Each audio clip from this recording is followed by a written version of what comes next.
You bring to us the most significant thing that's going on the planet today, and we want to say to you, what if there is no solution to that? What if there is no end to things that you don't want? Where does that leave you? What if there is no end to the things that you do not want? Because that's the way it is. There is no end to the things that you do not want. Because the things that you do not want have to exist in the same atmosphere where the things that you do want are. So what if there is always going to be that end of the stick that you don't want? What if every subject that you pick up the stick of has wanted on one end and the absence of it on the other? What if there will always be plenty of what you do not want? What are you going to do? Focus on what you do want and let that be the basis of your life experience. That is the answer. And you don't have to wait for everybody else or anybody else to figure that out. That's a really important part in this. Because if you need them to figure it out before you can have peace, then you've put yourself in a place where you will never have freedom. You've got yourself locked into the end of the stick where you can't win. I'll be happy when everyone else is happy. And I'll feel safe when there are no more terrorists on the planet. I'll feel good, you think you say, when everybody agrees with me and everyone wants to live just like I do. Stop asking somebody else, anybody else, to do anything different so that you can feel better. Because none of them were born to please you. Not one of them. Not one of them. And those who have been standing on their head to please you have given you a distorted view of how it's supposed to work, you see. So stop terrorizing yourselves by disallowing the expansion that you've already achieved. Can you step back a little bit and see the perspective, the big picture? Can you feel the ongoingness of that which is you? Can you get a little whiff of the eternalness that is you? Just a little bit. Can you feel the view of source looking upon you? Not at you, not over you, looking with you. Can you feel the bigness of all of your moving parts? And can you feel the steady resonance of well-being that is at the basis of all of that? Can you feel the basis of love that we have all come from? And can you feel the steadiness of that never-ending stream? Can you feel the masses of those who are moving about in wellness, in consciousness, in communities, living in houses, eating food, in civilization, in what you don't even want to call civilization, but let's just feel the numbers, the sheer numbers in the billions of just the human species who is mostly living well-being. And now acknowledge that there are pieces of your day that don't go so well, but not mostly, and that there are some aspects of your community that are off kilter a little bit, but not mostly, and that there are pieces of the world that are not thriving, but not mostly, and just put it in perspective. And now step back even further and acknowledge the longevity that is you, the coming into a life experience and the coming to new awarenesses and new desires, and then another generation and another and another and another. And acknowledge the improvement in the thoughts that are turned to things that you can witness. Notice the improvement in this time-space reality and in the way the majority of you live. And just accept that well-being is not just a little more than the not well-being. It is so dominant, it is so pervasive that it is borderline ridiculous for any of you to find some very small, minuscule aspect of something in comparison or in relationship and turn your attention to it. And notice that even though masses of you do that in an impersonal way through your media and through your televisions, that still you do not really disrupt things, because there are too many of you who are too connected with source energy, and source energy is too dominant. The well-being is dominant. And so feel how unsettling and unnecessary and how really ridiculous it is to scrutinize your planet and find things to focus on, even in your own house or even in your own family or even in your own world, that you are using as your temporary right now excuse to cut yourself off from the receptive mode, which is the only thing that you ever want anyway. Your purpose is joy in the broad, general, only thing that matters sense. And you can't get off your path because you can't cease to exist ever. But you can be bogged down by the resistance on your path, or you can be, with clarity, navigating around it joyfully. Have you ever gone on a trip to some place that was open and wide? There was no contour to the land. There was no contour to the road. It was just straight and flat and same, miles and miles of nothing but miles and miles. So you know what that feels. And sometimes that's satisfying. We're not saying that it isn't. But then by comparison, have you ever been on a sweetly, blissfully, winding, curving, interesting road where around every bend there is a new vista, there's something else to see? You have to stay focused because the road requires your attention.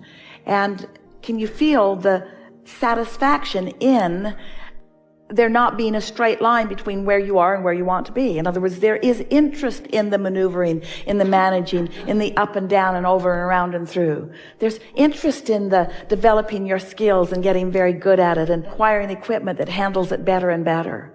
In the big old bus that weighed 60,000 pounds and was 45 feet long with a car behind it and so wide that they squeaked through toll booths with an inch on either side, straight, big, flat roads were really appreciated.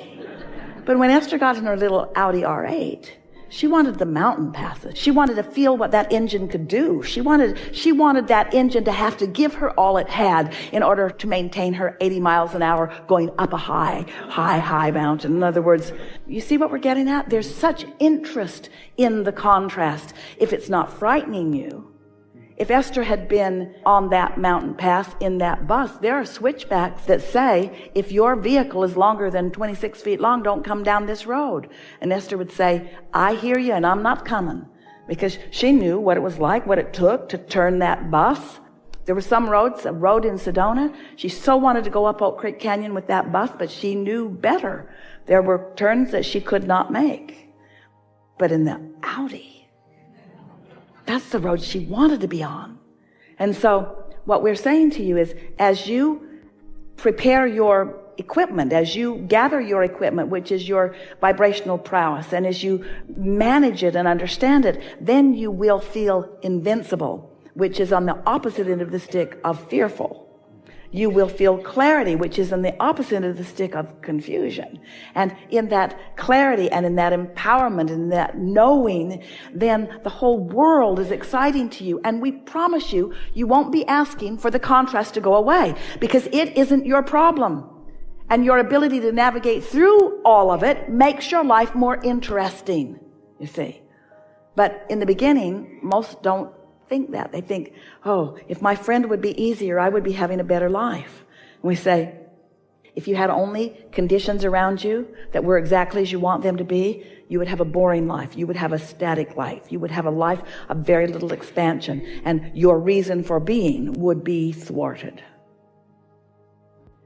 Every single thing that you want, whether it's a material object or a state of being or a pile of money or an experience or a circumstance or an event or a relationship, every single thing you want is because you believe that you would feel better in having it. And what we want to say to you is you would feel better in having a relationship with your own inner being. You would feel better being in the receptive mode. Don't ask the conditions of the world to need to change in order for you to feel better. You've got to get out of that conditional mode because you can't control the conditions. And what's really, really interesting about it is that most of the conditions are good anyway.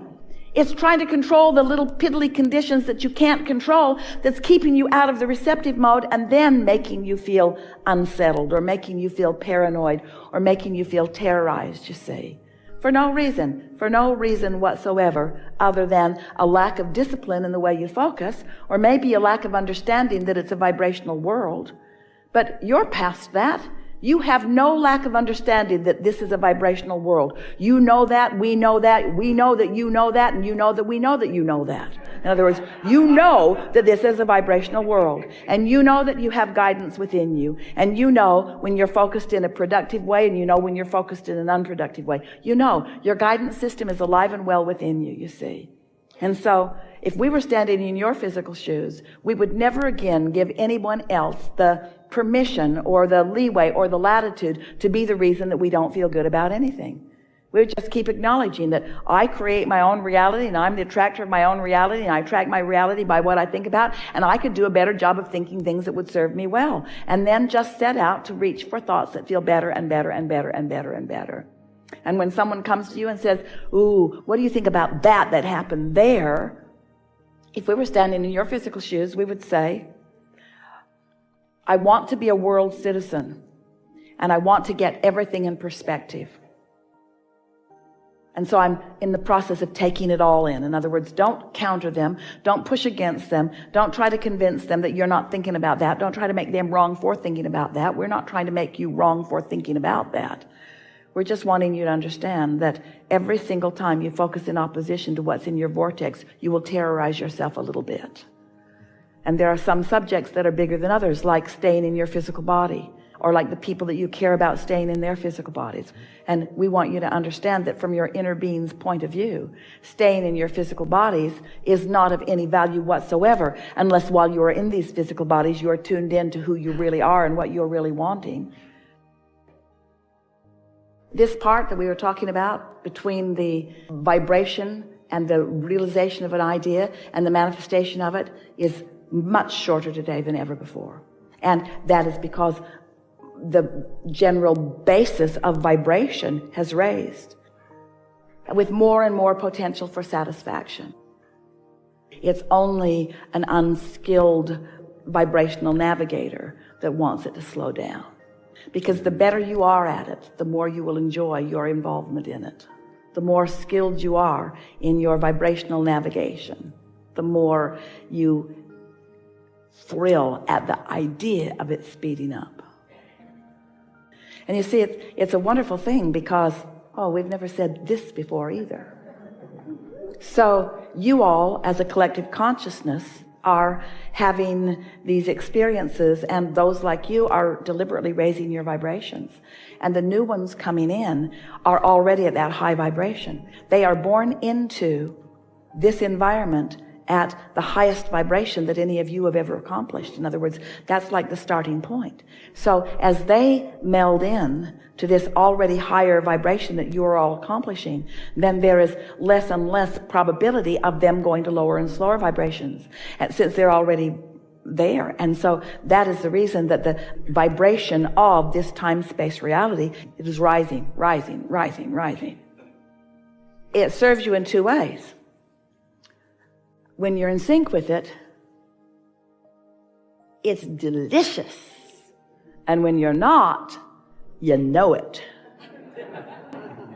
So you become more willing to accept that good that feels good is good. And that's really what's happening planetarily. That's what this movement is all about. That's the value that this platform has added value to the world in this significant way.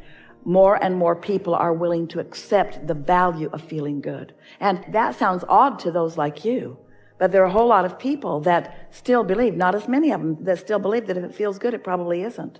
And that I should not selfishly serve myself. I should always be in service of others. And so they miss the whole point. They don't get into alignment, so they don't have any batteries in their contraption. And they're working really hard to make their contraption do something, but their contraption won't do anything because it's not powered, because they haven't taken the time to get into the receptive mode. These are really good times. These are, in fact, the best of times. They're also the worst of times, depending on whether you're in alignment or not. Yes.